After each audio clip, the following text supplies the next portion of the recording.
My name is Carrie Simpson-Voth, Professor and Chair of the Department of Art and Design. I am excited to welcome you to the brand new Schmidt Foundation Center for Art and Design Hall at Fort Hays State University. In August of 2019, we opened our doors to 49,393 square feet of pure awesomeness, in addition to the nearly 12,000 square foot sculpture and foundry yard housed in the nearby Center for Applied Technology. Our incredible facilities include state-of-the-art technology, which is attached to the old power plant that was converted into 2 beautiful gallery spaces, where we showcase rotating exhibitions, as well as an extensive permanent collection. But the awesomeness doesn't stop there. To match the tremendous facilities, we also offer faculty expertise in the areas of graphic design, motion design and animation, interior design, art education, art history, ceramics, drawing, painting, photography, printmaking, and sculpture. Our building buzzes 24/7 with an abundance of creative chaos. Here you will find dedicated and hardworking students and faculty, a multitude of talent, endless creative research, ever-changing process, problem solving, teamwork, and family. Whatever good things we can imagine, create, and build will end up shaping future generations of students to come. Indeed, this is a place where dreams come alive, develop and grow, and go out into the world, proudly carrying the name of Fort Hays State University. So just to explain what's going on today, if I wasn't clear before. Today is High School Art Day. You're here to do a workshop, so you're in charge of your own little space, and it is not a class day. So I'm not going to be giving instructions or teaching you anything. What you're learning today is how to give a workshop. So you should have a title to your workshop, your name is there, and then you should have it set up so that other people can kind of see your work in progress. Tyler and I are going to MC this event. It lasts for 2 hours, 10:30 to 12:30. If you need to be at another class at 12:30, of course, you can clean up and make sure you're out of here by 10:20, but I think we're going to 10:30. There will be a number of things going on. We call it a 3-ring circus. So outdoors, we have raku firing, horsehair, and glazes. And then we have a sagger firing being loaded. And in the back room, we're going to open the gas kiln. We've got an electric kiln firing and a bisque kiln firing. So we've got lots of different types of firing things happening. And then you guys are the star of the show where you're actually forming things. So you want to keep everything kind of consolidated. We do need to be able to get up and down the aisles with the camera. Am I forgetting anything? Oh, and you need to be able to talk about your work if at all possible when we come around. If you're super uncomfortable talking about your work, just introduce yourself, and then Tyler and I will talk about you. No, we'll say nice things, right? So I really appreciate everybody coming. You can see, obviously, it's not the whole 260 class. Some people are very uncomfortable with being on film, and so, there's a few people that decided not to come. No pressure, if you don't want to be here. We've had enough anxiety this year. We don't want to add to it. So it is still COVID, so try to stay around, 6 feet apart, so work opposite sides of the table if at all possible, and don't breathe on each other, all the good protocols. All right, so thank you all very much. Tyler and I are going to go with the back, and we're going to get our party started.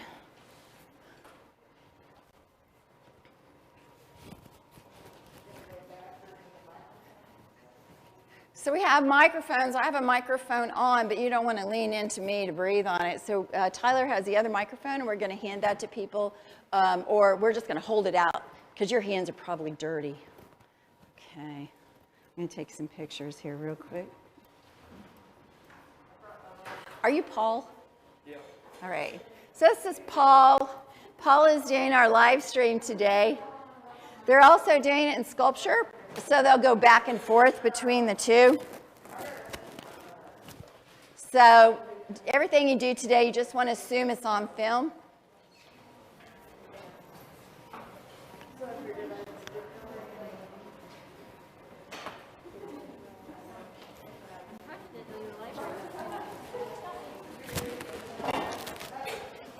just move that. Just kick that over there in the corner.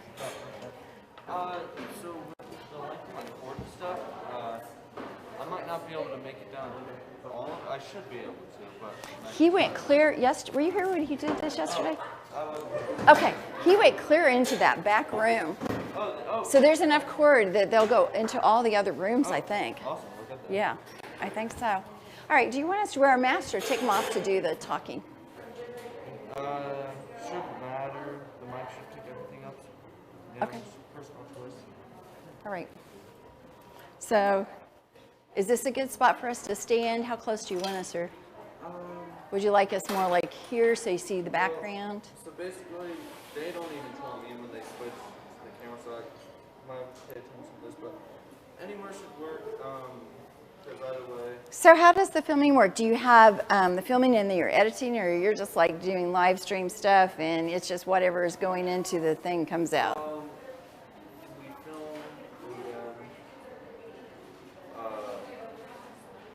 we'll choose the different cameras that we're filming at one time, so Okay. we'll like get it in one take and then cut out the edges. And so does your camera move? How do you move that thing? You look kind of all plugged in and... So I would just have to unplug the... Okay. All right. So maybe a good way to start is we'll just introduce ourselves and then... well, the live stream is going. It's what? It's already live. It's already going. So, yeah. So we could just introduce ourselves and then just start going around the room. Yeah. All right. There's, my boss gave me another battery just in case, so the one should work long enough, but I might have to change batteries. Okay. Yeah, we're good. All right. And I'm live on this one.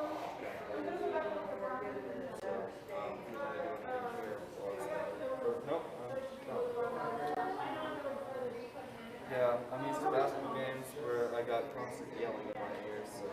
All right, so are we good to get started? Or? Yeah, no, we're live. All right.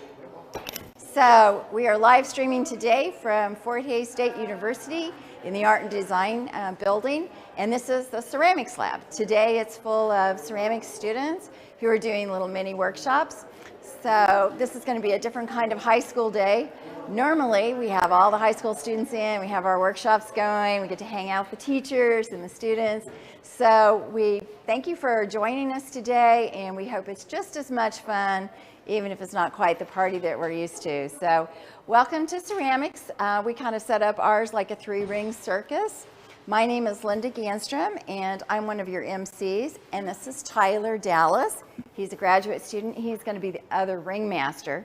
And the two of us will be walking around, talking to people, and then also doing our own demonstrations. So let's get started. Welcome to ceramics.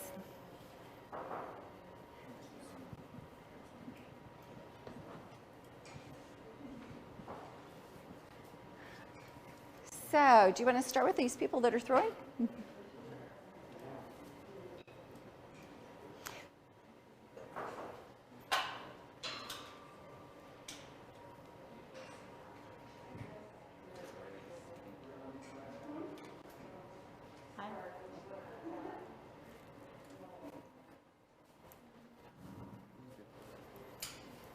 I feel like I'm making butt noise.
How about that spot? Does that look good, Paul?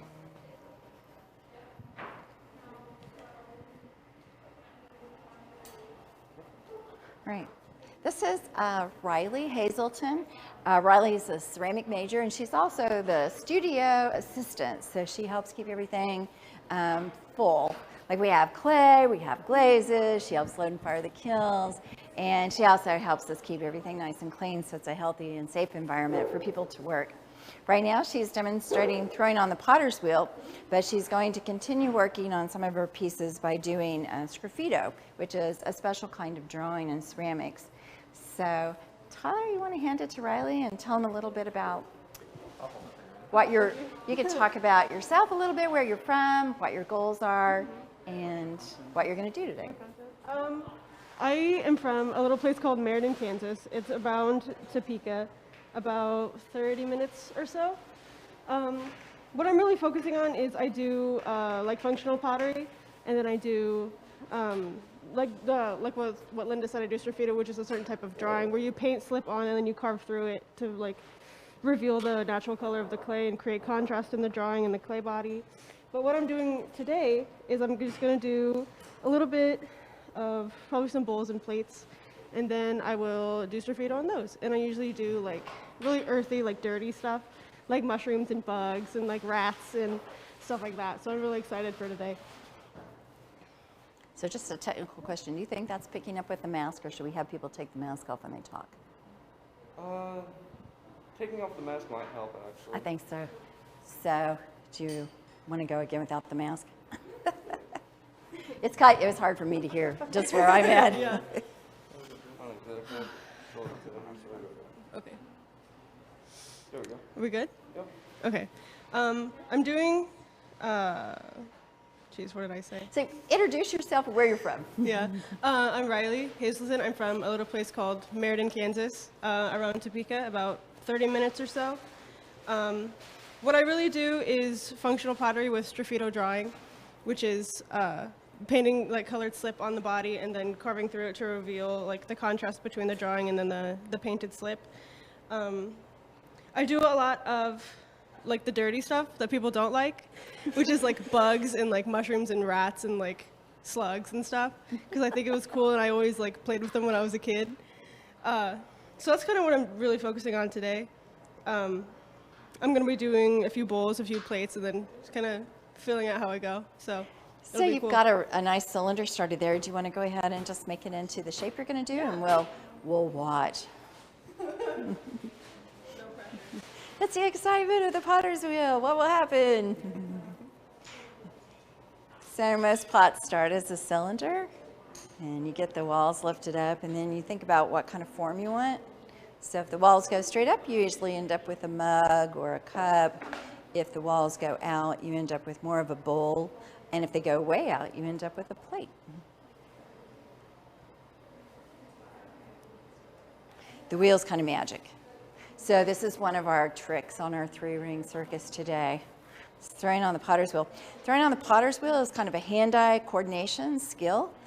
We have classes that focus on the potter's wheel, and a lot of the advanced students take multiple classes and do personal projects on the potter's wheel, so that they're learning to make forms, but also how to personalize and make their work unique, so that people who buy functional pottery are normally people looking for kind of unique dinnerware. Something that makes their life more pleasurable and exciting. It's pottery is COVID-friendly entertainment.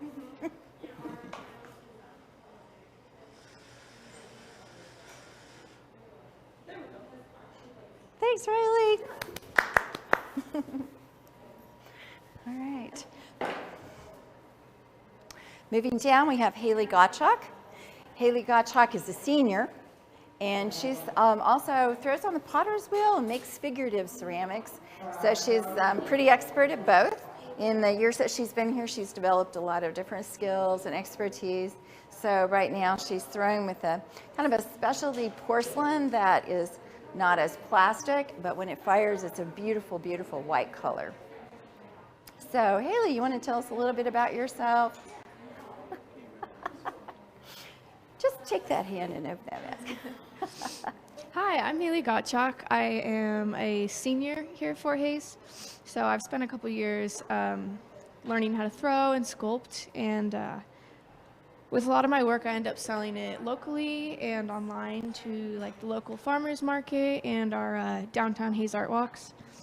My sculptural work is probably my larger form of expression, and I try to tell more stories with my sculpture work, but I really enjoy making the pottery. I'll be graduating in December, and after that, I think I'm going to pursue like a post-bachelor education, but outside of the education field. So this thing they call residencies, which is like individual studies. So yeah, hopefully someday I can live off my work and be a full-time artist. That's the dream. That is the dream for a lot of people in here. So we believe art is for everyone, and people are welcome to take classes, particularly on the Potter's Wheel. We have a lot of people take classes that aren't necessarily art majors, but there are a group of people who want to be professional artists. And so many of the ceramics majors are people that want to be professional artists or art educators. So Riley's interested in teaching, and Haley's interested in being a local potter. So we talk about the business of art and the business of ceramics, as well as learning how to make a pot every semester. So students have some basic ideas of how to do accounting and marketing and packaging and how to build an audience, who their audience is. And so Haley's got a pretty clear vision, and I know she's going to be a really well-respected and beloved local potter. All right, let's go look outside, and we'll show you the next part of our three-ring circus. Can you go outside? Maybe you just want to stand here in the door. Maybe put that thing in front so we don't trip him. It's kind of exciting to see if Paul trips or drops the camera or anything. I got to admit, there's an element of surprise here. You could take a mask down. Most scholarships don't show the cross.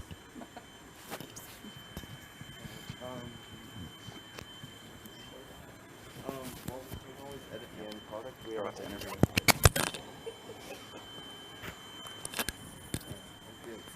I'll try to be my best, nicest self. All right, how did that thing flip on there? Okay, we're back. All right, so we are live. This is Conor Spleecal. Conor is also a ceramics major, and as part of our three-ring circus today, he is loading and firing kilns.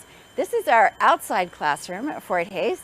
So we have an amazing facility here, and we just love our outside classroom. So we have a soda kiln that we built, and then we have a wood-fired train kiln that we built over here.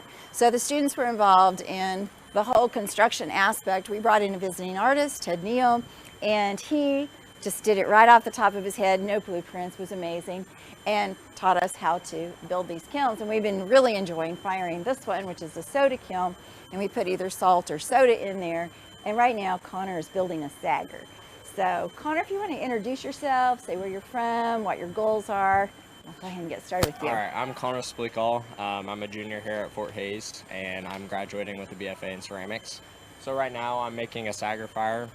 Basically, you just build up a box made out of bricks, and then you fill it with a bunch of sawdust, and then you mix copper carbonate with salt, and it creates like this more like atmospheric effect, like orange and red and yellow color, so it makes it really pretty. But this is my favorite place in the ceramics room, is outside, because we got so many kilns out here and stuff, and Raku and that kind of stuff is my favorite. So yeah. Awesome. So right now he has pots in there that are burnished, so they'll take on the smoke and hold the smoke. You have about a dozen of them in there, right? And you can see that there's also the salt, the copper carbonate, and you can kind of see it floating around in there. The next thing he'll do is put some shelves over the top of it, and then we'll be ready to light that kiln. On this kiln over here is a Raku Kill. So these three kilns are old electric kilns, and one of the things that we do is teach people how to make things kind of from parts and recycle or upcycle things. So once a kiln is used, the shell is still good, and you can cut a hole in the bottom of it, cut a hole in the top of it, and you can use it for gas. So these 4 kilns run off of gas. So right now we have some Raku glazes, and we also have pottery in there for horsehair Raku, and we're heating those things up until they get to the point where the glazes melt, and they need to be over 1400, probably under 2000 degrees, and we'll be taking those out and smoking those a little bit later today. Thanks, Connor.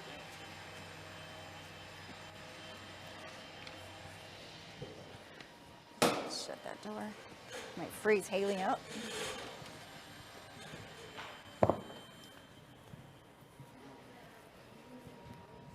Well, yeah, do you want to walk around and start with Allie? Yeah. All right, this is Ellie Caldwell, and Ellie is going to tell us about what she's working on here. She's kind of just getting started on a pot. I am working on a flower pot, and I'm making it using coils. So I roll up little coils with the clay and then wrap it around and blend it in, and it builds up and it makes my vase for my flowers. Did you start in the Pookie? Yes, and I started in a Pookie to build the base so it's stable to use the coils. I'm going to show them your sketchbooks and talk a little bit about how you plan a project. So I don't have very many sketches, but I started sketching some different ideas for my flower pots. I'm making a set of a few flower pots for my mom for my final project, and I'm drawing little like squiggly designs, I guess, on them, and then right here I'm glazing it. Then I have a picture. I want to do a drip glaze, so then the glaze is like dripping off the top, and that's my plan for my final. But yeah. So Allie is in the hand building class, the Ceramics 1 class, and that class is designed, so first we explore things that are functional. It's called Designed for Life. So we look at everything from coil pots and flower vases, talking about toilets, which is the most important ceramic object in the 20th century, right? And we make all kinds of fun things like cell phone holders and ring holders.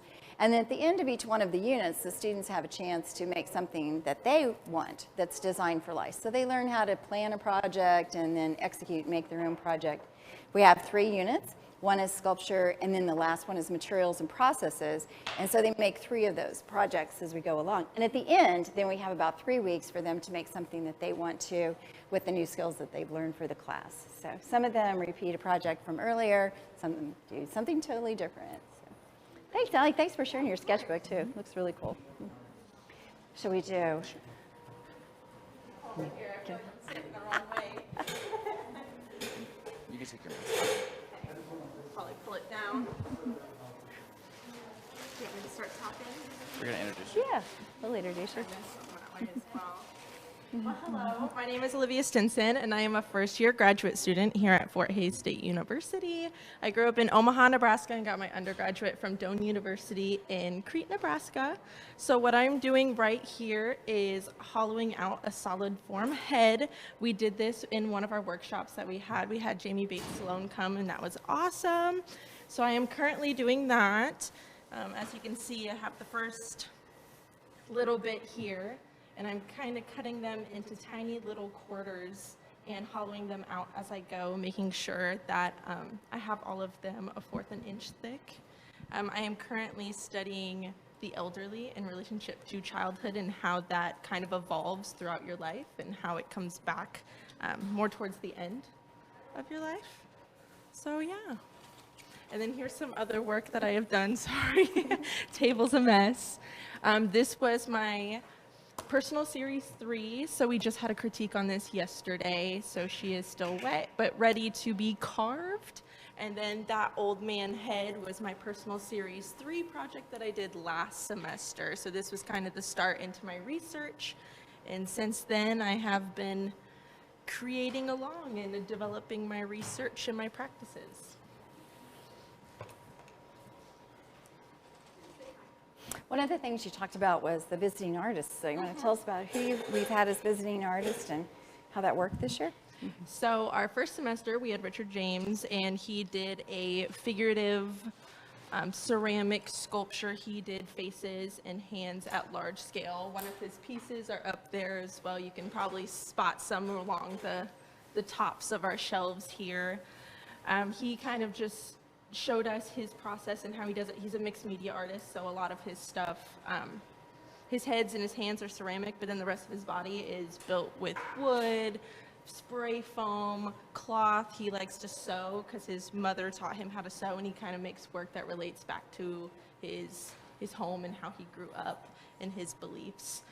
And then we had Jamie Bates Salone, which did the same thing. She came and did a figurative workshop, and so she taught us how to make these giant, beautiful heads, large scale, because that's what she's been working on. She made a giant foot over the past couple of months during quarantine. That was awesome. So she kind of just taught us her skill and how she goes about creating her large scale heads, as well as the base to them, armature, and then also taught us some specifics like eyes and noses and mouths and ears. So it's a great way to learn some technical information. One of the things visiting artists always do is talk to students about their artwork. So can you talk a little bit about what a critique is like, and what do you get from doing that? Yeah, so I had my critique with Jamie, and we had 30-minute increments where it was just her and I alone, as well as the other students. And we were able to kind of ask her questions that we were curious about how I asked her more stuff about her career path and what she did after graduate school, as well as some technical processes like armature. I make life-size, or have been making life-scale elderly people, so I've been struggling with how to support them right and what clay to use and more of the materials and processes side to that. So I was able to get a lot of helpful information from her and have been able to apply it to my practices. One of the things I think you're really good at is social media. Can you talk a little bit about how you use social media in your practice? Well, I haven't done this recently, but I used to live stream my work. It would be a very slow process, so thank you to everyone that would watch it. But I would kind of just live stream my process. When people would want to ask questions, they would in the comments, and I would just ask. It was very slow. I just enjoyed it. It kept me on task. It kept me working because I knew there were people watching me, which was great. I'm always happy to share what I'm doing. My family loves to ask questions. So it was a good way to just answer everybody's questions at once and have a little peek into the studio, because I know a lot of my friends and family don't necessarily know what I do. And then I post a lot of stories on Instagram. They're just kind of short little snippets, 24 hours. It kind of just can show little moments that are happening within the studio, whether they're good or bad. I make sure I post both. Always post my successes, but then I always post my failures, just so people know that, you know, things aren't going to go right the first time. We hope they do, but if they don't, that's okay. I mean, clay is very forgiving. If you mess up, luckily it's just dirt, it's clay. You can just smash it all back together and then recreate it. It's a little bit more your time, but it's worth it. Mm-hmm. So I think that's something that we all learn, is that if you're actually going to make original work, there's going to be some mistakes along the way, and things aren't going to go exactly how you planned. So there's that creative problem solving that takes place, and sometimes you learn as much from a piece that fails as you do from a piece that you're playing it safe with and everything turned out just perfect. As I'm learning right now. So you're learning a whole new process on Yes. TV, live stream. Oh, yeah.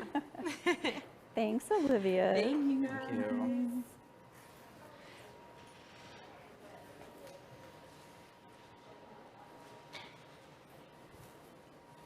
Let's move some things out of the way so I can see a little bit better. You Maybe can take move your that. mask Yeah, if you can take your mask off, maybe move that out of the way so they can see what you're doing.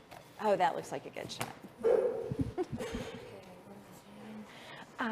So this is Haley Raber. She's in the Ceramics 1 class, and she's fallen in love with making masks. So this has become something that she's done as a class project. We did a small one working with a newspaper hump mold is what we call it. And then she did one for her sculpture project, her free project. And then now she's doing it again. And each time she does it, it gets a little bit bigger and more involved.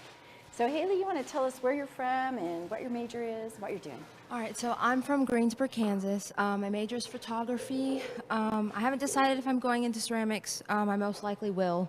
But yeah. So right now I'm working on a mask. I've been playing around with nails. So I want to... So my last mask I did, I just wanted to know, it was very experimental. I wanted to know how they would hold up in the kiln. and just kind of if they would bend, if they would melt, like just kind of what would happen. So for this one, based off what I found out with my previous mask, I want to use these as teeth.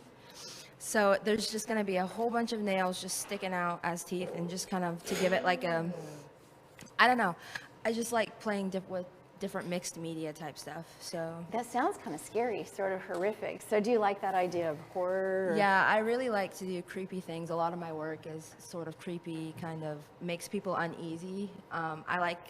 I like it when someone looks at my work and it just kind of makes them feel a little uneasy, because then it can start to make them think. And I like it when art makes people think, because then you can get places that way. So Oh, that's a good point. yeah. All right, thanks, Haley.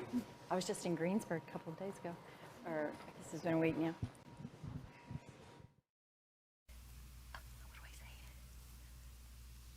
Here we are in the sculpture foundry, where you see Toby Flores and his crew getting ready to do an aluminum pour actually.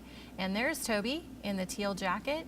And he has lots of students working right now preparing work that was submitted from some of the high schools. And he will be casting those today along with his undergrad and graduate students. So you can see all of the work lined up there ready to pour. Those are actually sand molds, and they have got the little furnace running right now, and they should start to pour aluminum soon. Every year when we do High School Art Day, we reach out to different high schools so that everyone eventually has an opportunity to do the designs for the actual pour.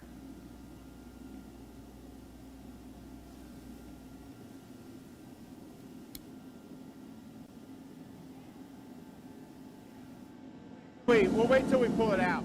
Okay. Okay. We could melt those big ingots too, I guess. This stuff is that good metal for the commission stuff, but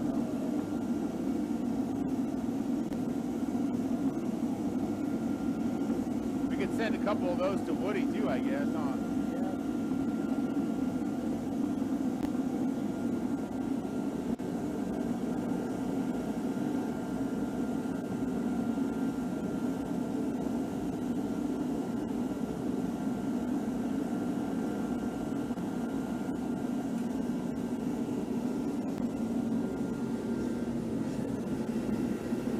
Almost there, huh?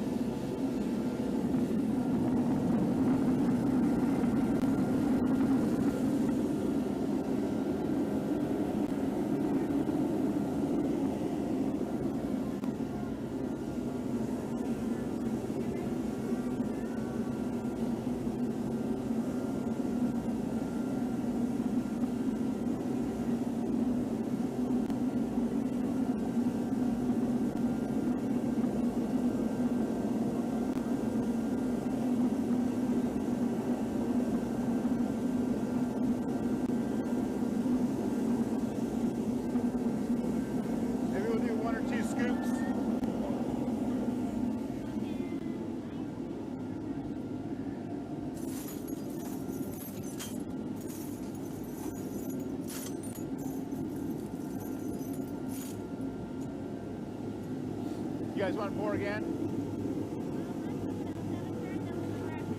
What's that? I figure we swap out.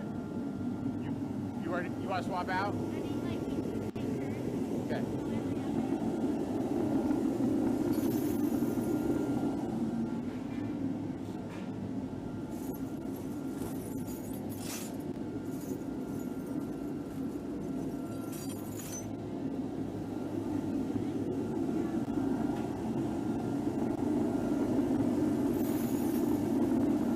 Me and you will pour this one. We'll do one more.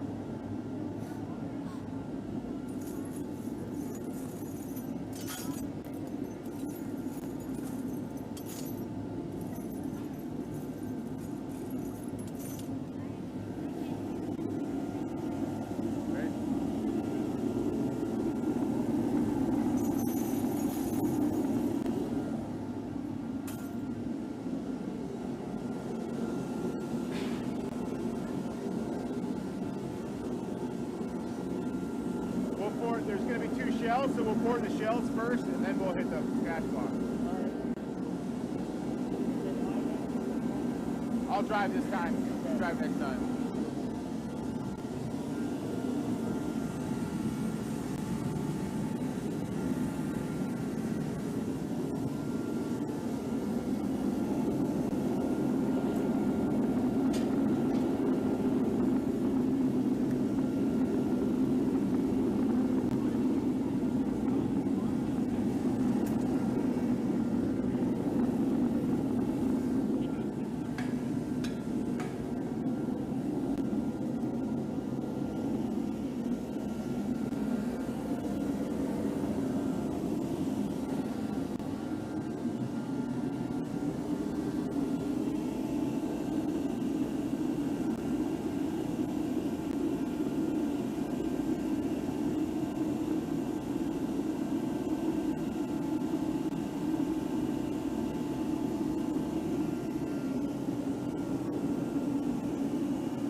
Not yet.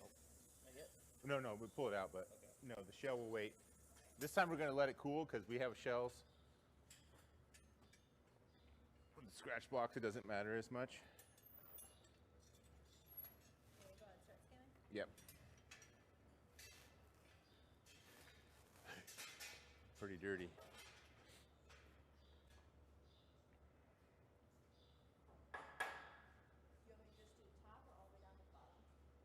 Go ahead and after you get that off the top, then scrape it down the sides.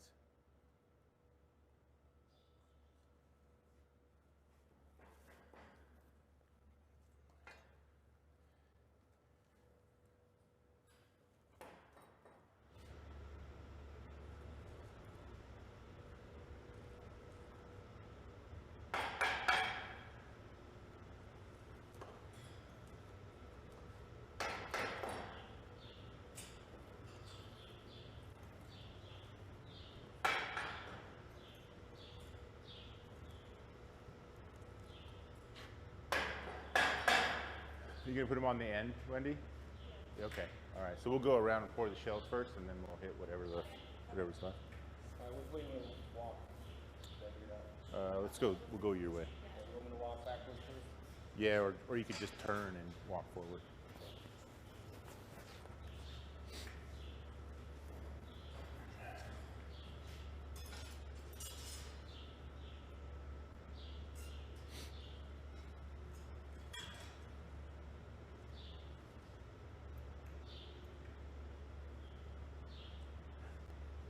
I hate this part, waiting.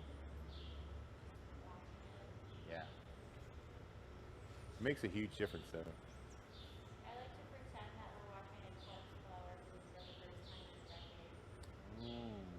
Nice. That's how Or when they're making your mocha and they're going with the whipped cream in slow motion. I think I'd rather, well, I can't say it right now.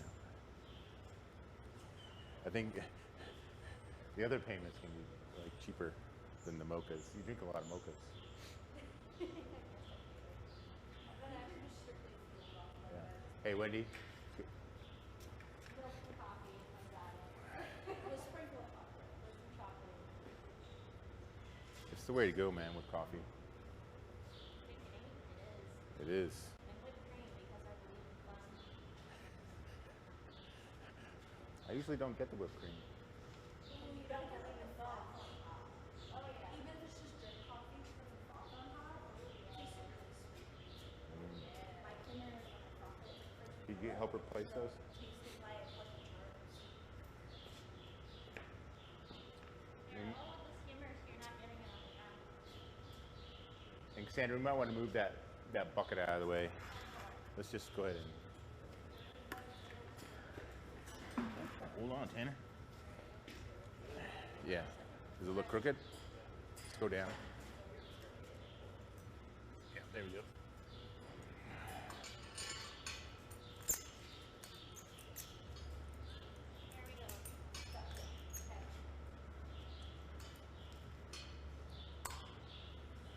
Let's just walk that way. Oh, easy, easy.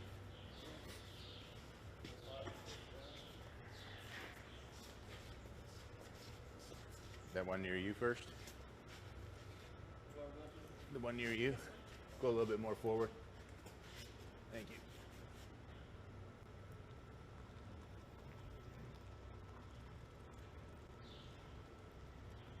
All right, yeah. Doing okay, Tanner?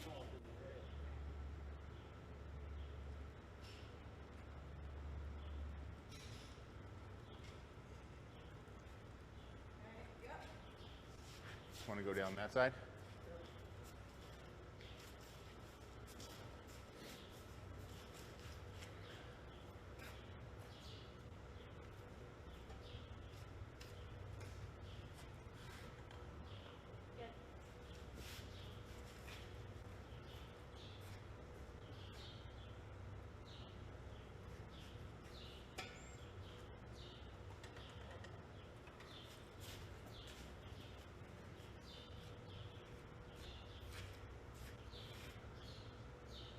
You push it in instead of pulling it out like over the edge. Come back and follow her over here. So this one, the second one, Cassidy. All right, let's go all the way to the end. If you push that material in around the edges,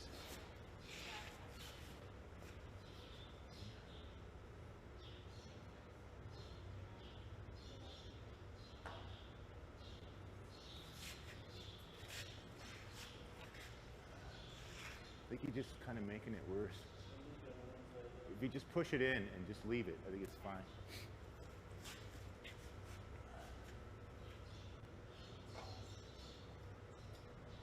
Ooh, is that it? All right, stretch that one out. Sorry, I should have asked.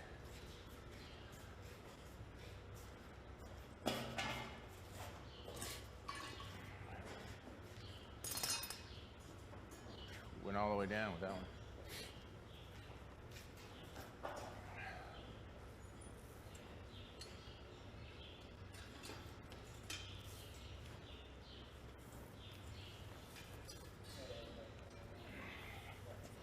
Nice, Zanus.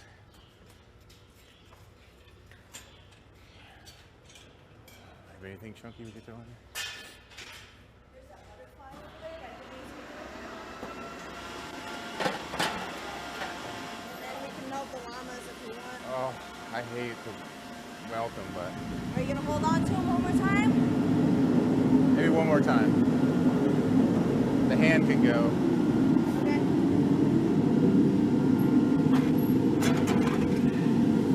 This one on the edge. Should we give that to Woody to melt, or? It's kind of a woody thing. Like the little saggy baby titties. We're gonna put it in the video.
I saw you. I saw you.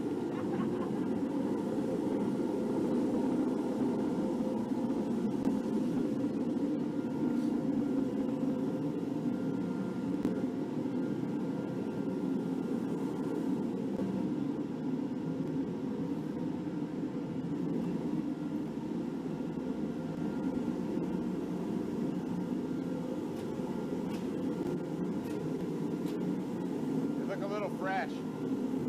So you can just see now that they finished pouring the first round of molds, and they're getting ready to do, well, they're heating up some more iron or aluminum. And as you saw, Toby in Toby fashion, if you haven't met Toby, he is a very interesting and awesome person with a great sense of humor. The whole crew is. But he did throw an aluminum baby down into the pit of fire. So no real babies were harmed in the making of these sculptures. We just want to say that right now. As soon as they get another round of metal poured, they're going to, or heated up, they're going to pour the other side. So might be cool to actually get a talk to some of these sculpture students and see their thoughts on some things. So we'll turn it over to Toby and have them talk to some of the students while they're waiting for the aluminum to cure.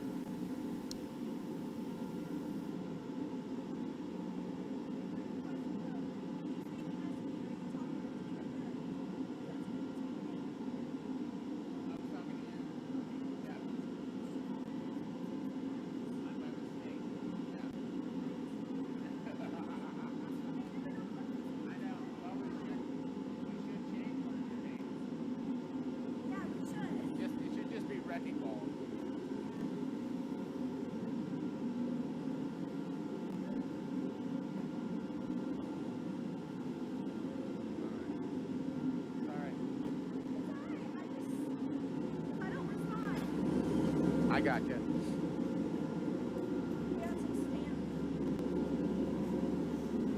Stanton? Yep. Lakeside.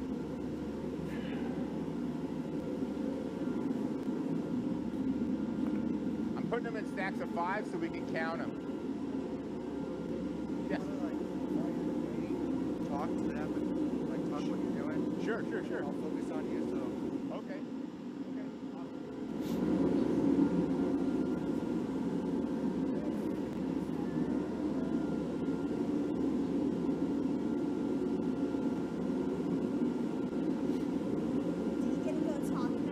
I think we're going to talk right here. I think they can hear me right here.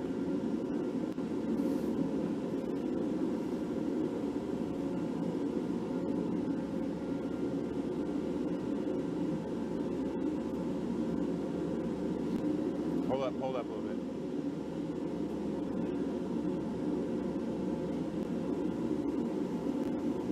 All right, welcome everybody to High School Art Day virtual version.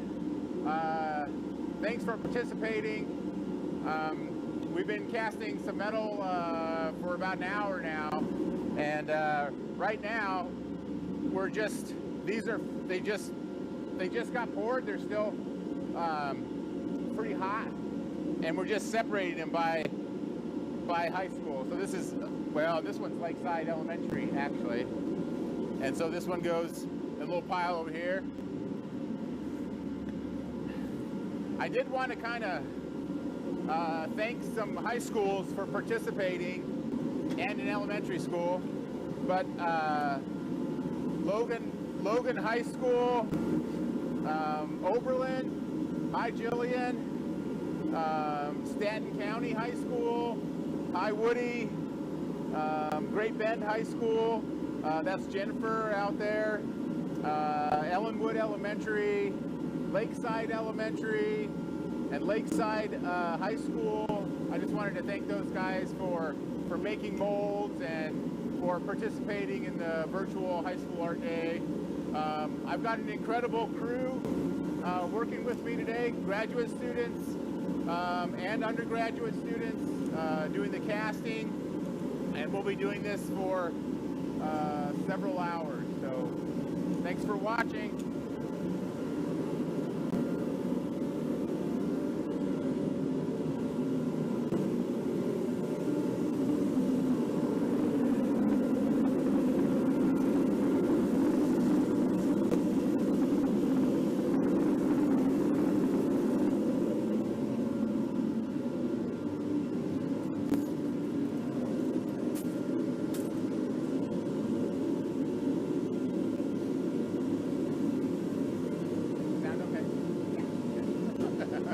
More professional than normal. Oh, good. I was just kind of like, I'm still on mic.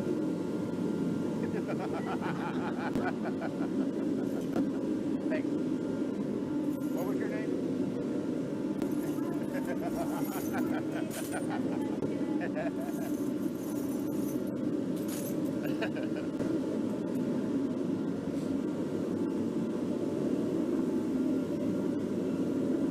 Just a little shout out to Woody and Gillian.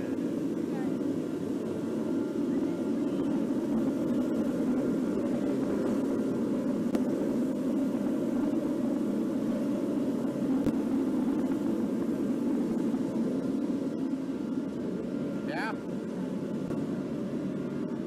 Are they set yet? Not yet.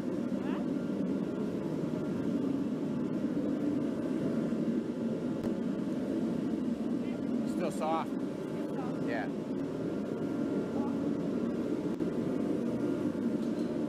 We'll wait a little bit. So you have two more? One of them. Let's pull the big leaf out next time. Okay. Yeah? Okay.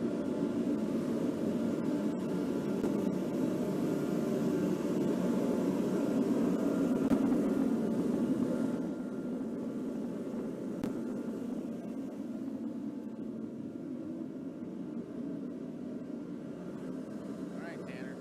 Okay. You guys print those shirts tomorrow?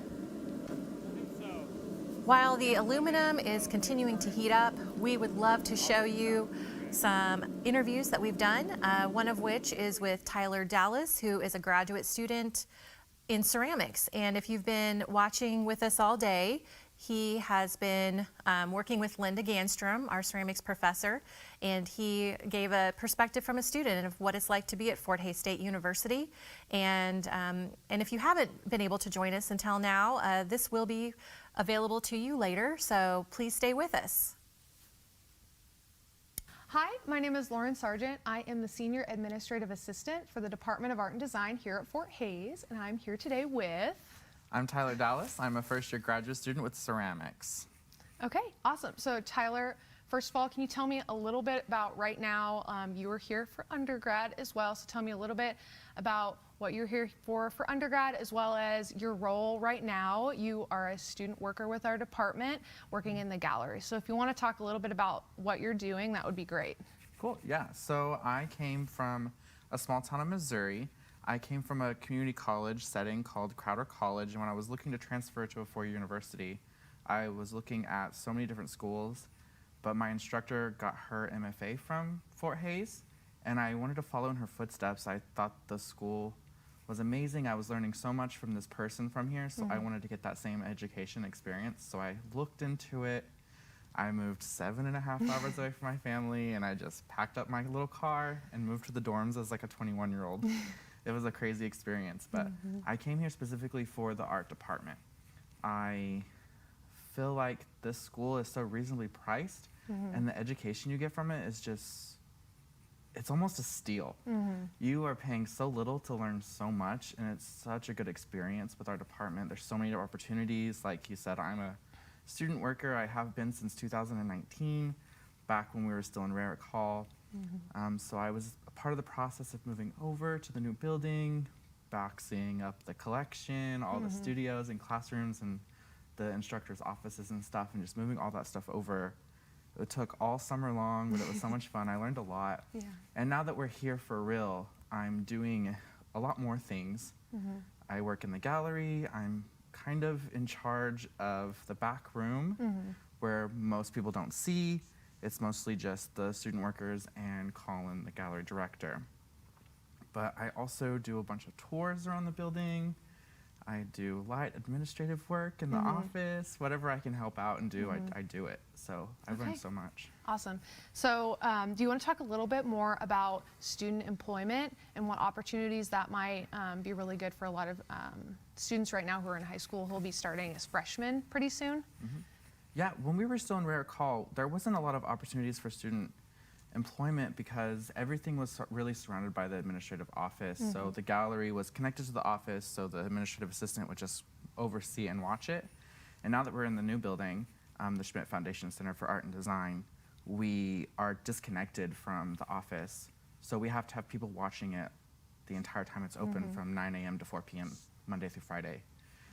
And so we have hired 4 student workers for the gallery, including myself, and the other 3 are the ones that watch the gallery. So there's a bunch of different opportunities there to interact with the guests that come and see the artwork. When we have artists that are visiting, not necessarily the student work, I always encourage those workers to familiarize themselves with the artist, their bio statement, their artist statement, so they can freely talk to those guests about any questions they have about the artwork, because you're the only person there.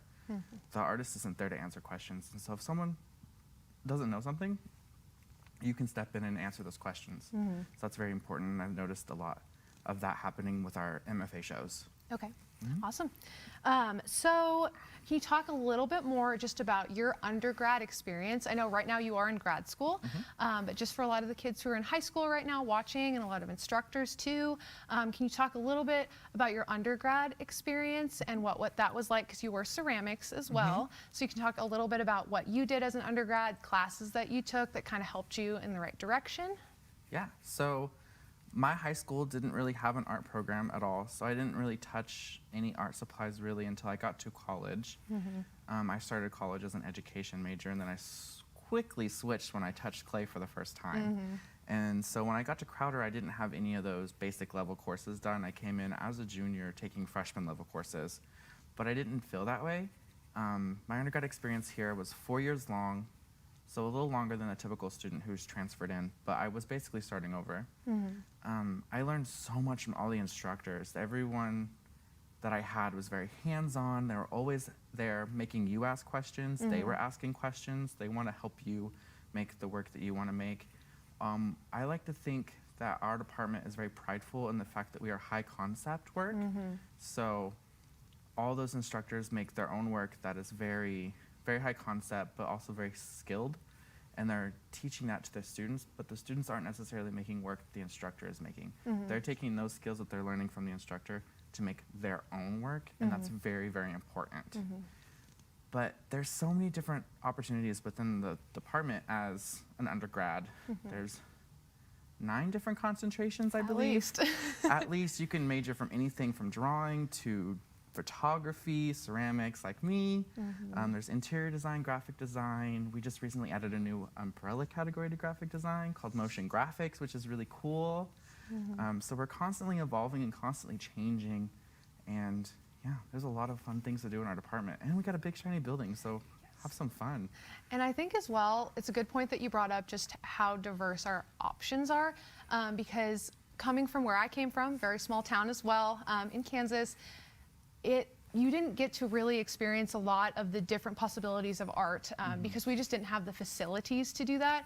And so coming from, a smaller school or even a bigger school, not everybody has, the opportunity to do an iron pour in sculpture and the opportunity to use some of your really amazing kilns that a lot of them are brand new this past year, actually. And so any major that you take in the art department, you are going to end up taking electives from almost all of the different concentrations. You really get to pick and choose what you would like to do. Really, by the time I graduated, I think I had maybe only not done like 2 things, probably just photography and painting. Me too, yeah, exactly. And so with all of those options that we mentioned, it's kind of amazing that you really get to dabble in everything, no matter your major, and you can take those skills and really apply them to all of the things that you do. So in graphic design, you can apply skills from ceramics and vice versa, which I think is really amazing. And so I guess my last kind of thing I wanted to talk to you about is, did you get the opportunity to actually attend a high school art day? I did not. Being from Missouri, this was like something I'd never heard of before. But since I've been in here, I have been a part of every high school art day for the past 5 years, excluding the one that was canceled last school year. Yes. Sadly, but I had done lots of prep work for it, so I'm going to count it. Yeah. Well, and that's like that was the next thing I was going to ask is, now that you've really been a part of pretty much everyone since you've come to school here, why would you recommend a student attend, if they can, a high school art day, or really, delve themselves into this virtual one as well? If you are serious about art, this is the best opportunity when you're in high school to learn what people are doing in real life. In ceramics specifically, where I work, we do workshops every high school art day. Every student is working on a different skill, and we set up these little tables in our studio, and we're showing these students what one person's doing versus what the other person is doing, what I'm doing, what the instructor's doing. And so many students learn so many different skills from all these people who are using those in real life. And then you go down the hall to, printmaking, and they're printing shirts with designs that they've done weeks before. Go upstairs to graphic design, they're showing you how to draw on Illustrator or maybe make something move in Cinema 4D. So you can kind of get what we're about in a really short 2.5-hour period of the day. You get a chance to show your work. You get a chance to win awards for your skill and your concept and all that fun stuff. It's a juried exhibition, which is so good to have on your resume when you're young like that. I didn't have anything like that before I started school. Okay, same here. But you learn so much from all these people who are really doing it for real, and that's something that I wish I had done and had the opportunity to do. And so I really, really suggest going to High School Art Day. Perfect. Well, I hope that all of you who are watching right now are enjoying the live events and probably actually watching Tyler on the screen live in the studio right now. But sculpture and ceramics are still going strong. We hope you're enjoying all the pre-recorded content that's posted on our website in place of our usual demonstrations that we would have physically. We want to thank too all the high schools that submitted photos, and then the chalk results and the exhibition photos will probably be posted by either today or by the end of this week. So keep looking on our Facebook page. That's where you're going to get all of our updates, and keep checking our website as well. And we hope you're enjoying the live stream. So thank you very much, Tyler, for joining me. Thank you. Thank you so much to Lauren and Tyler for that awesome interview. We are back live in ceramics, where they are doing all the cool things. We have throwing in the back, we have hand building, firing. There are so many exciting things going on. We'll be switching back over to sculpture after a bit to see where they're at. As you can see, you're only seeing part of this amazing facility, and the light has been a game changer for us as we have moved into this new space. We definitely designed it to be full of light, full of color and energy, and this place is buzzing 24/7 with student activity. That is one of the things that we are very fortunate to have at Fort Hays State University, is the support of our administration and for these creatives who let us be in the studio at all hours of the day and night, on the weekends. Some kids don't even go home for Thanksgiving because they are just so passionate about what they do. And it's really exciting to see that passion, and they're so happy to be sharing this with you today. Of course, we wish that we could all be in person. However, next year for sure we will be doing that. And then you'll be able to get your first look yourself of our new facilities. It is a 2-story building, nearly 44,000 square foot of amazing light and color, and all the latest, greatest technology in every single area. We have not only ceramics and sculpture, but we have other concentration areas that you can look into that are listed on our flyer for the day. So you can check out our Facebook page and see what those demos are about. There you will find things from painting and drawing and printmaking. Brian has a really cool gelatin print, especially good for high schools on a tight budget. Anything that we can do to be creative problem solvers and find a way to make things work, we do it. We also have demos with graphic design, some students talking about their work, and the new motion graphics and animation program that we've started, and art education, art history. So if you've competed in the sidewalk chalk competition, you should be able to see the results there. We had several winners there this morning. It's always fun to see what students come up with as we come up with the theme for the year, which I believe was the mashup of the masks and the tigers and bow ties. It was kind of a fun, weird concept this year, and the work that we received from all of the high schools was incredible. For the first time in This has been going on for 48 years, and every year we do this, it's kind of a quick event. Our eyes don't get to consume every piece that's out there, which is probably nearly 3,000 pieces that were submitted this year.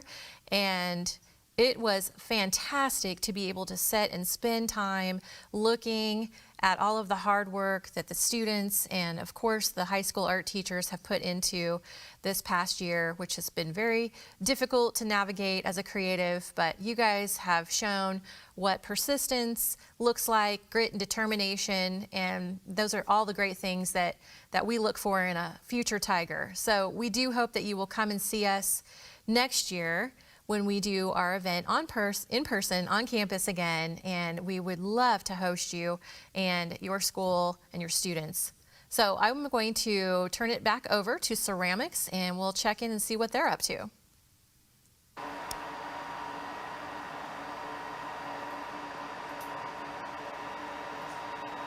Hi, welcome to the Fort Hays Kiln Room. In this room we have electric kilns on the side that we use for oxidation firings, both high fire and low fire. We do a lot of fun experimenting right now. We have some projects in there that are found object ceramics. And we have a very large electric kiln. We've got some big projects going in there.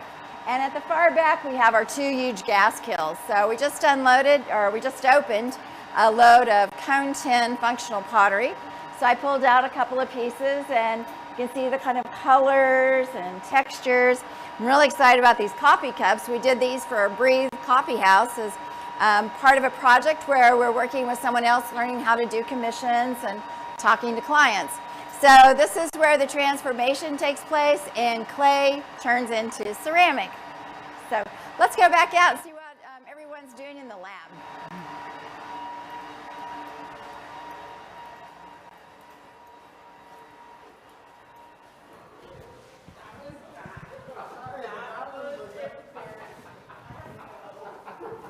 Okay.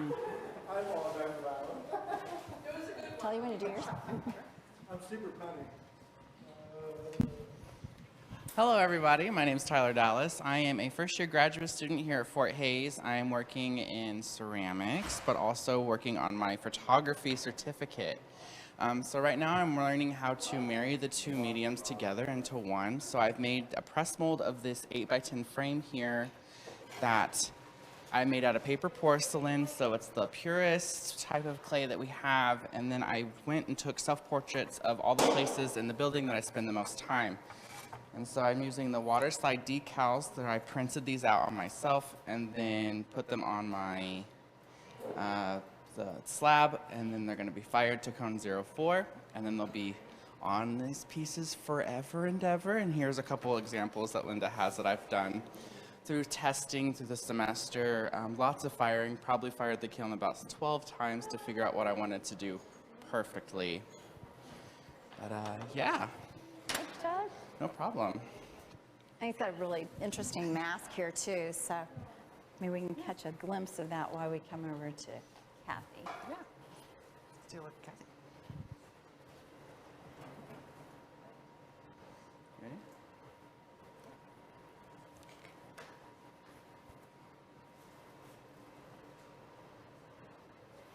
This is Kathy Robb. She's one of our graduate students. I'll let her introduce herself and tell a little bit about her work. Hi, I'm Kathy Robb, and I'm a third-year graduate student. My thesis is in January. I'm making acorns for this piece. It's called Storing Treasures, and I will have acorns spilling out on the top of the tree and then on the bottom. This is the finished product. And what I did was I made a press mold to help me out of plaster, from real acorns, to help me in the assembly process.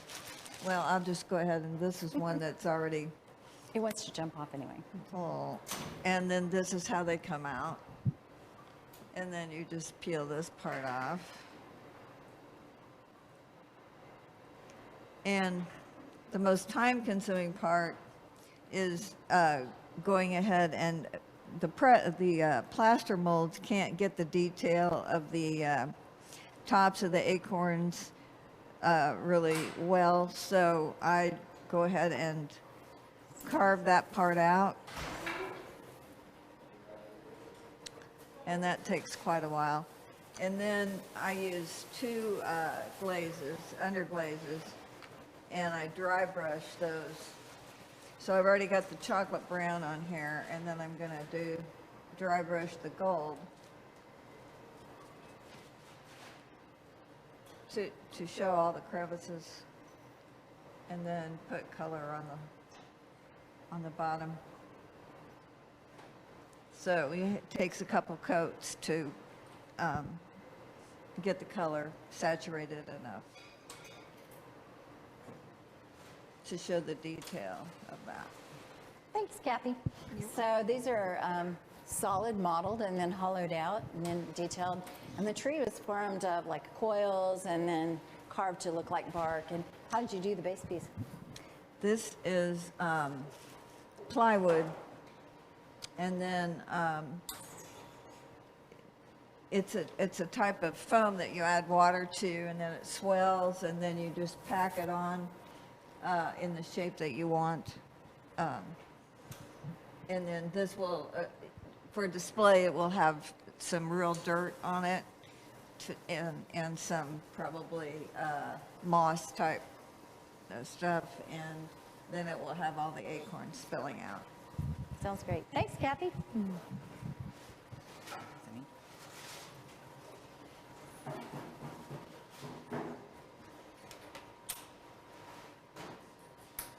I'll go rinse. You ran out of cord.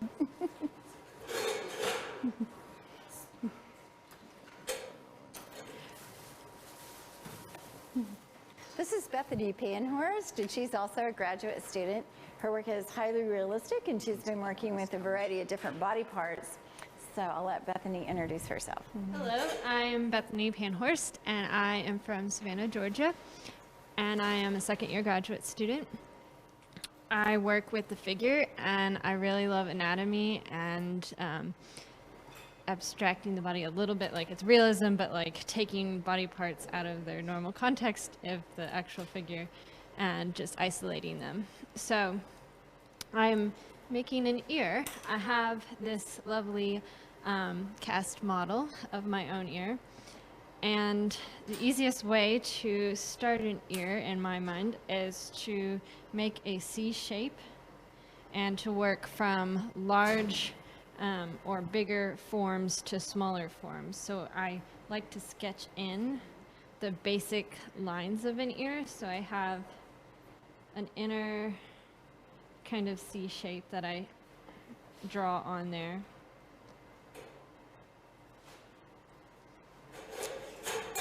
And then drawing another line and drawing where that opening will be for the ear. And then I have a favorite scraping tool that I just start to scrape away after I've got those basic shapes, the form. So I think solid modeling is something that takes practice, just like any skill that you can learn, and it's really about learning to look and see what's really there. And it's a lot of patience and the more you do it, though, just like anything, the better you get at it. So you can see it starts to come alive. And I sometimes use a little small tool. When I'm working this small, I have smaller tools. If I was making a large ear, I'd have bigger tools. So just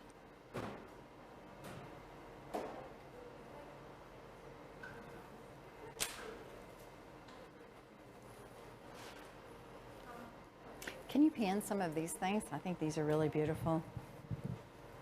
So these are some pieces that Bethany's finished and pretty much done. So a tiny little fetus made out of porcelain, nestled into its placenta. It's really incredibly delicate.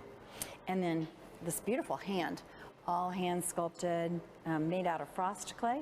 So it has kind of a translucent, sparkly quality. Love that. This is a portrait that she sculpted. And then this set of lungs is really beautiful. This is made with slip dip, so she worked with baby's breath, dipped it into clay, and has figured out how to make it look almost like the capillaries inside of the lungs, so the little air sacs that could expand and contract. So I think they're really beautiful. So this clay, it's almost, you know, there's the roughed in shape, and I'd work on it more till I got the amount of detail that I wanted. It'll look something like this when it's finished. And this has been fired. So this clay that I'm using comes from New Mexico, and they put a mineral called mica in it, and it's very sparkly, and I think that's pretty cool. So it's fun to work with. It's a weird, different clay because it's not like any other clay I've used before, so it's very fun. Thanks, Bethany. All right, so next we have graduate student Jordan Brown. And he's assembling one of his large vases. So Jordan, you want to tell a little bit about yourself and what your work involves? My name is Jordan Brown. I'm originally from Concordia, Kansas. I like to throw pots on the wheel, ranging in functional pottery to decorative sculptural pots. I work a lot with slip and assemblage. Right now I'm working on sprig molds and adding them to my vase. These vases are talking about the ocean and the environment.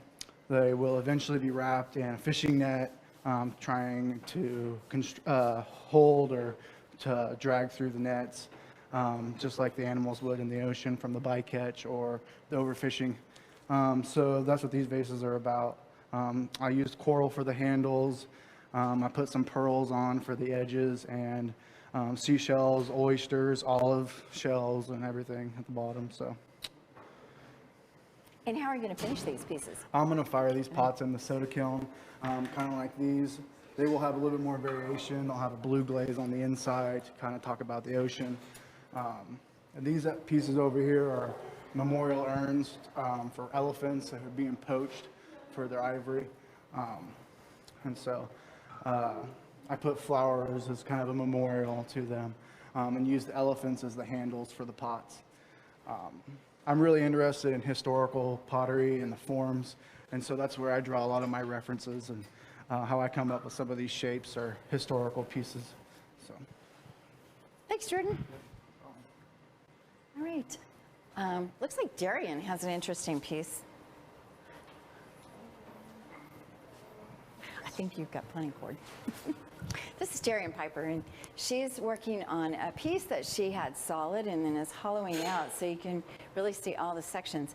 So Darian, you want to introduce yourself? And Hi, I'm Darian. I'm a graphic design student. I'm from Salina, Kansas.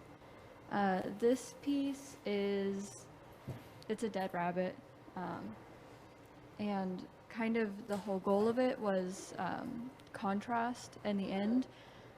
It's porcelain, so it's gonna fire like a really nice bright white color, and sort of this inside section will be a little gory, but it'll be shiny and red, so it'll be a nice contrast between the matte white and the bright shiny red.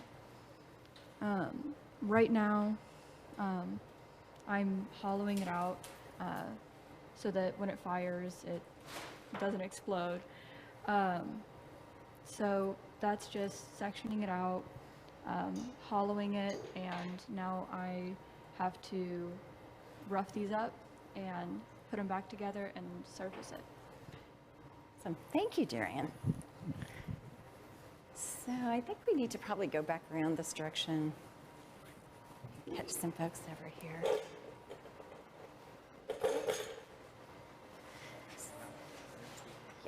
So these are some of the Ceramics 1 people working. Amanda and Maddie are working on their final project. And this is Twee. And so she has a spring vase that she is working on. Tree, do you want to introduce yourself? Talk about your piece a little.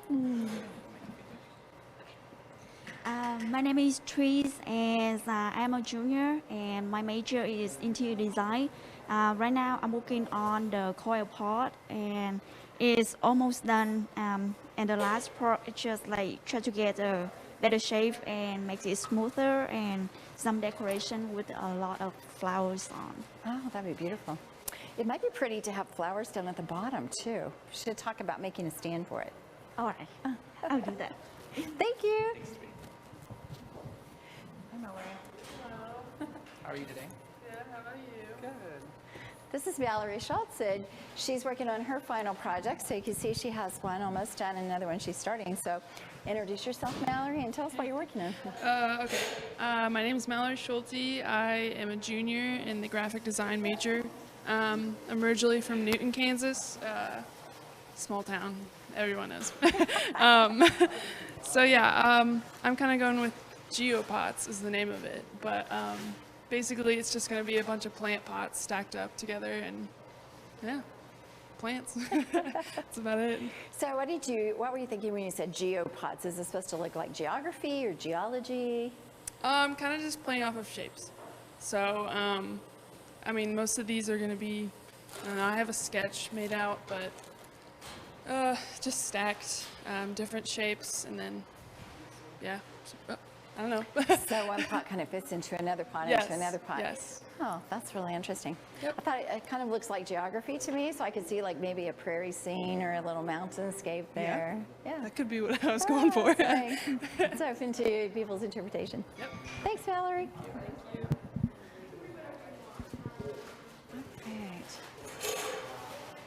Now we could take a look. Haley's definitely making some fast progress on her mask. So Haley's adding coils to the top of her mask and creating light and shadow. It's really beautiful. Chipping away. You are. Mommy. It looks scary. You see that Olivia's kind of finishing up with her hollowing out. And so the rest of it is hollowed out, sitting over here.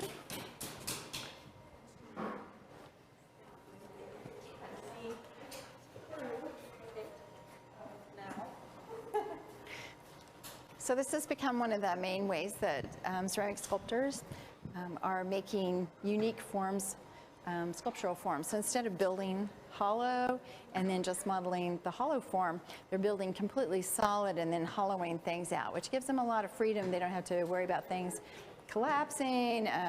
You know, they can make a lot of adjustments. Sometimes they put things together and hollow them out several times until they get exactly what they want.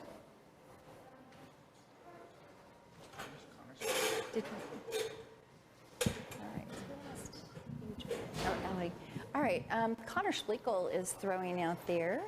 So Conor is our man of fire today, but he's also a wonderful thrower, and he uses his throwing for lots of different kinds of things, including light fixtures. So that's one of the things he's been exploring this semester. So Conor, did you want to talk at all about what you're doing, or? Right now I'm just making a bunch of decorative centerpieces for tables, so like plates and like large bowls and stuff. Oh. But usually like this past semester I've thrown a lot of light fixtures like Linda said, so I threw a lot of like rings and stuff on the wheel, and then I hung them up and, you know, used wire and stuff and made lights work, so that's pretty much it. Excellent. So how's the kiln going? So you think we're pretty close? If we go out and check. So yeah. It's a live stream party. Oh, how funny. All right. Well, if you want to watch Haley throw for a little bit, or Haley, if you want to talk, Tyler, I'm going to go out and check on the kiln.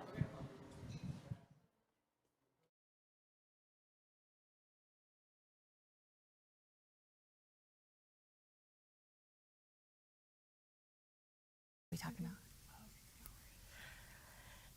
We are now going to take you to another interview with Colin Schmittberger, who is an instructor in interior design and also the gallery director of the Moss Thorns Gallery and the Pat Schmidt Gallery lobby. And so he also sat down with Lauren and had a chat about all the great things that are going on in the gallery, employment opportunities, student exhibitions and experiences, and lots of things.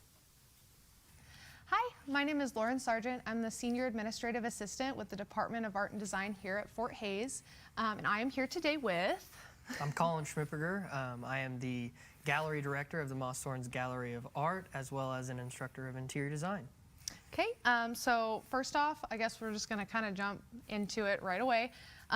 Tell me a little bit about the Moss Thorns Gallery, your role as director, and kind of just anything overarching, just all about that.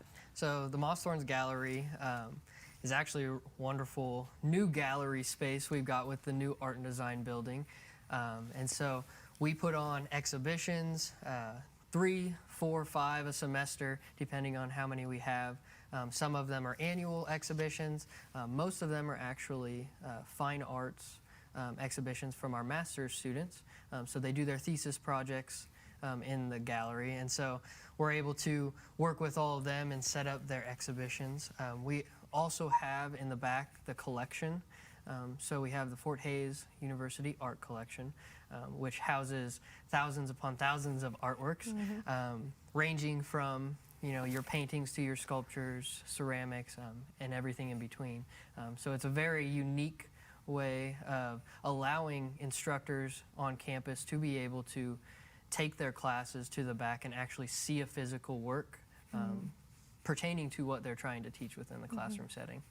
Okay, and typically, high school art day, being on campus, a lot of students would have an opportunity right now to view our current exhibition that would be open, which right now is the Student Honors Exhibition, which is a great opportunity for kids in undergrad all through the department to apply to get their work in, hopefully, from all different concentrations. So that's running until this Friday, so past tense now, but that's also a really good opportunity for students. I wanted to talk a little bit about student employment, the opportunities that we have now that we didn't have in Rarick necessarily.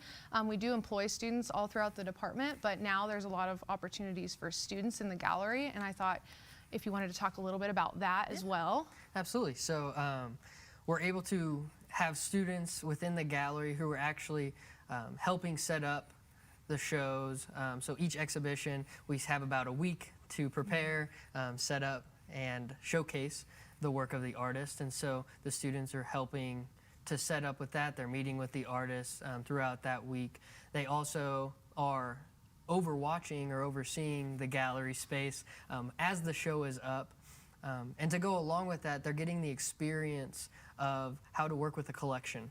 And so they're able to work in the back and understand how to catalog and how to properly clean artwork and everything in those cases. And so it's a wonderful opportunity, especially for art history majors. We have a couple of those as student workers right now. And it's something that the history of art is back there. And so they love being in the back space and kind of working with all the different artwork throughout the years that we've collected. Okay, cool.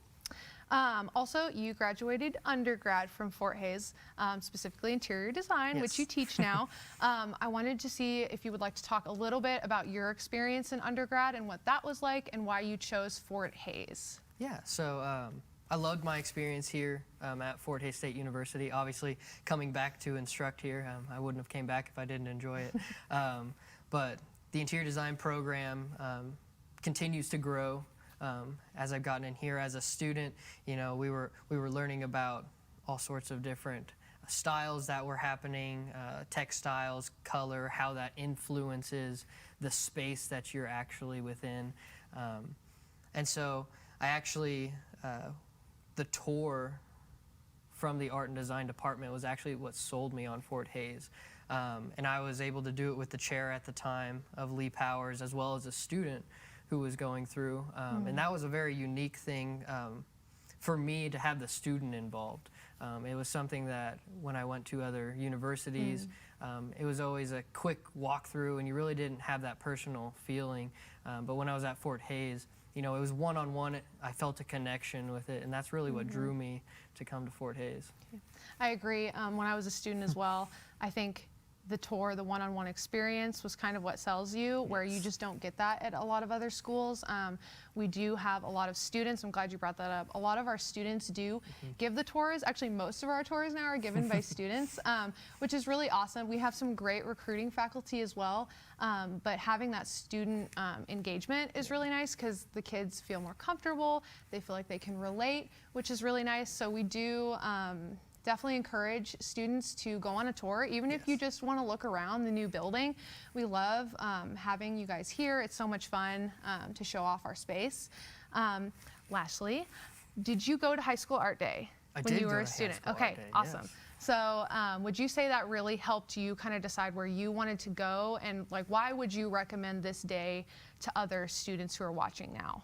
Absolutely. So high school art day, coming in as a student within a high school setting, one, getting the college atmosphere was really unique, kind of overwhelming at the time. You know, you're kind of scared walking onto a college campus, but it gave you that presence of what was actually happening. You know, within the art and design department, we showcase what we're doing on high school art day. And so it was cool to actually go in and see the printmaking process and see ceramics in action, as well as sculpture. And so you kind of get the understanding of how everything works within arts. And that part was really unique, and it was an experience that absolutely sold me on Fort Hays, because the instructors were very engaged in it too. You know, the students were there helping out, but the instructors were so happy to have them there. And so that was something that was really nice to see when you're going, especially as a art student in high school, kind of to see the atmosphere and what the college level brings, in sense of like their accomplishments in the artwork that they're creating. And we hope that you guys are checking out a lot of our pre-recorded content that's kind of taking place right now of what we would do for demonstrations during high school art day. So we're going to hopefully have videos live right now on our website with information from interior design, graphic design, all of our studio areas as well. So you can get a little taste of what the students and the instructors have been doing this year, to give you a little bit of that experience that we would normally have, as well as we hope you're enjoying the live as well, seeing what our sculpture and ceramics are doing. Thank you, Colin, for sitting here with me and talking about everything. And I think that's it. Okay. Thank you so much, Lauren and Colin, for that awesome interview. And we're now back with sculpture to see the actual pouring of the aluminum into the molds. This is really exciting. It almost looks like water when it pours. Don't let that fool you. It's not cold. It's very, very hot. And it dries, like you can see how quickly it dries also. So we're going to kind of watch how the process goes here. It takes several people to hold that cupola in order to be able to handle that. They wear very protective equipment, as you can see. They all have steel-toed boots and what they call leathers that they wear in order to protect their skin from getting burned. And you have a couple of people who are manning the cupola, some that man the fire, the furnace, and then somebody that makes sure that the aluminum stays where it's supposed to go and gets evened out. And they just continue all the way down. So again, these are the sand molds that were submitted by some of the schools that were chosen this year. Oh, see, that's what happens when you get excited about a pour right there. So you have to be super careful. So it's a good thing they're wearing protective gear. Once these are all done, they will get them kind of cleaned up and send them back to the schools so that the students can finish them up, and they'll have a really cool piece of artwork that has the Fort Hays touch as well as their own. And if you would like to be considered for next year's high school art day event and the iron pour and have your students work on projects in order to be considered for this, please reach out to us at the university and we will be happy to talk to you more about how that works. We also hope that you've enjoyed this day with us. There's a lot going on here. Even though you're not here with us, we are buzzing about the building, doing all kinds of exciting things. And we have lots of content that we have pre-recorded for you that we hope that you will be able to use today, in the future. We've heard some schools were having pizza parties and making a whole day of it like we would normally do. We love hearing about that. We also love to see the images of your students working alongside the videos that are going on. So please send those to us. We do want to share them, and our faculty would love to see them. So we'll continue watching now and watch this last set be poured.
Because of all the aluminum, it has like this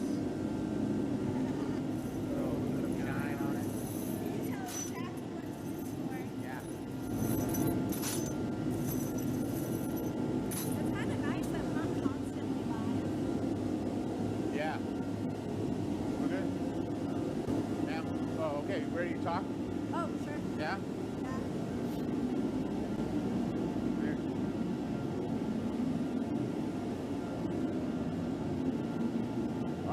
Hello, everybody. Hello.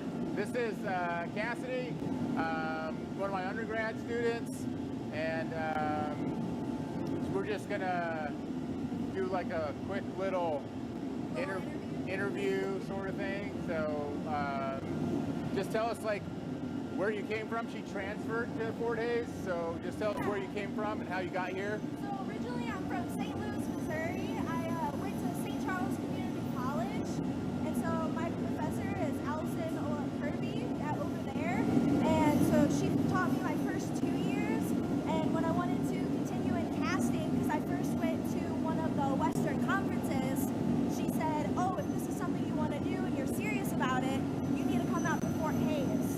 So 2 years ago, I came out for a pour in like March, and I got to meet the whole crew and just kind of be a part of and welcome into the Fort Hays University. Nice. Which was really nice. Nice. So now that you're here, like, I mean, the shop's pretty great, but like, what else about Fort Hays? What else about the sculpture program do you like? Well, the sculpture program was really nice because you could come in a complete novice and everybody's just going to help you. Like, there's no judgment here. You're going to come in and you're going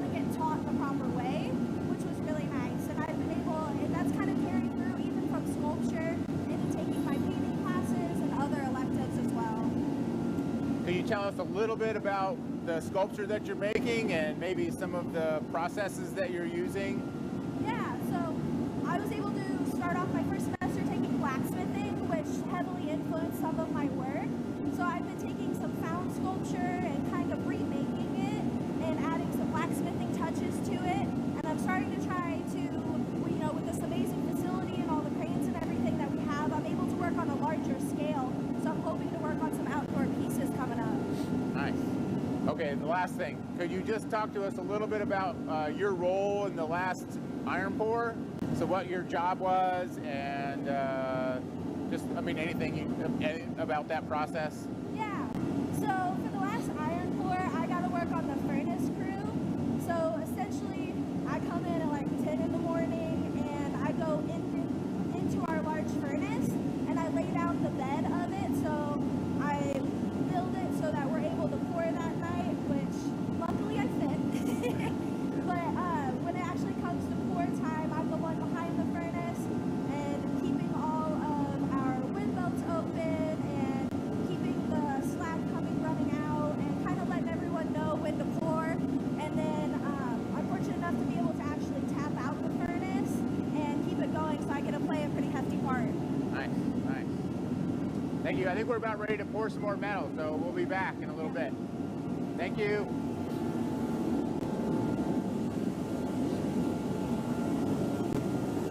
Nice. You're great. You're great. You did really.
live now. We are? Oh, good. So what Cassidy's doing is she's skimming the crucible to get rid of a bunch of impurities that are on the top. And then Wendy over here is going to go into the kiln and grab a ceramic shell mold, which is different than the sand molds. And we're going to pour that first, and then we'll finish pouring some of the sand molds. The aluminum is probably 1,200 degrees right now, and it actually gains temperature when it comes out of the furnace. And so we take our time with aluminum and we wait for it to actually cool down a little bit before we pour it.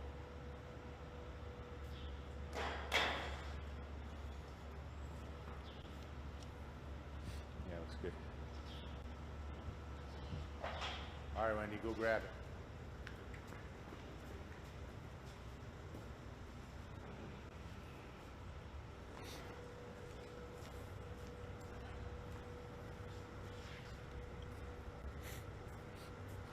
Oh, it's a hot one.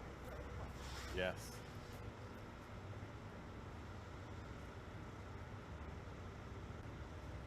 You got it?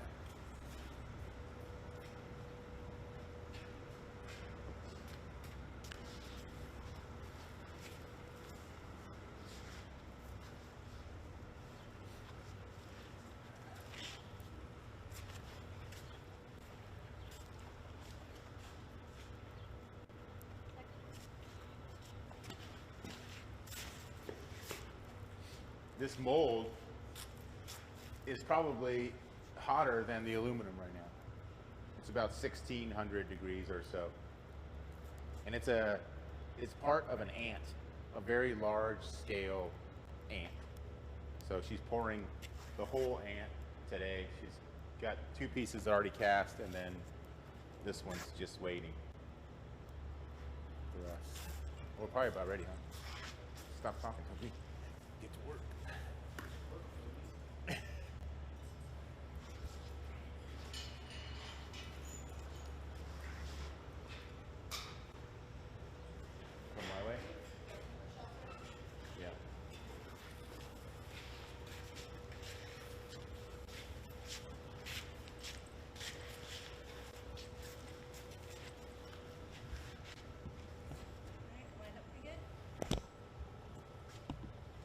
Danielle, I think we're going to interview you next.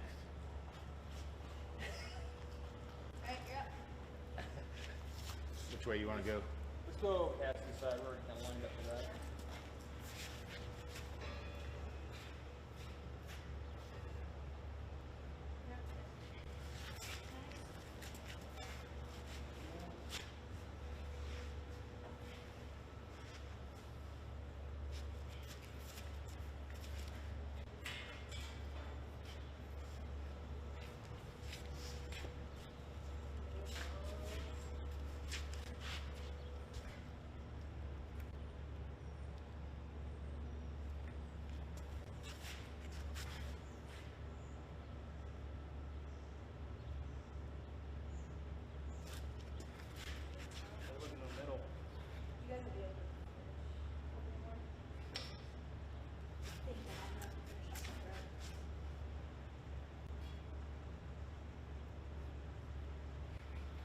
Nice job, everyone.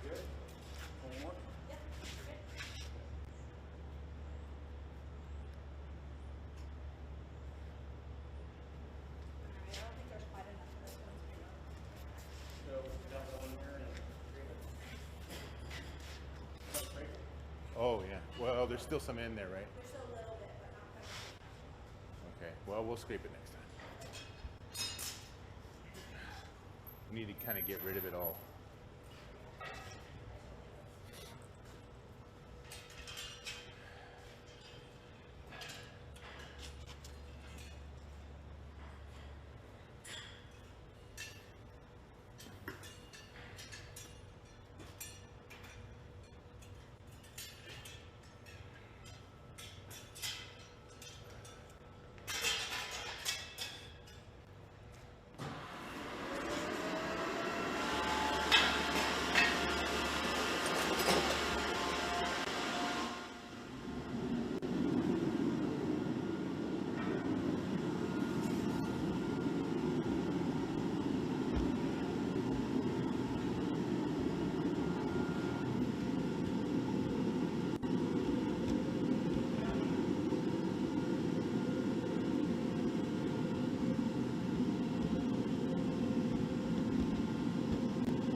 Hello again, everyone. Thank you for joining us.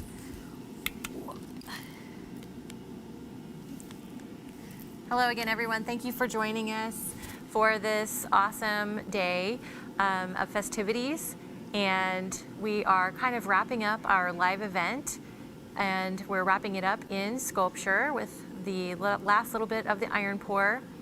We will be posting photos later of how these turned out so that everyone can see what happened at the rest of the afternoon.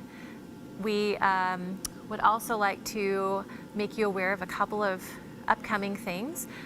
Around 1 o'clock, we will be posting the certificate award winners from our submissions from this year. I believe we had upwards of 3,000 submissions, which was a lot, and we really appreciate you putting all that hard work in to get those to us. I know it was very different this year, and we hope to be back on campus next year, full steam ahead, and bring you to our beautiful facility. You have got to see it with your own eyes to believe how beautiful and amazing it is.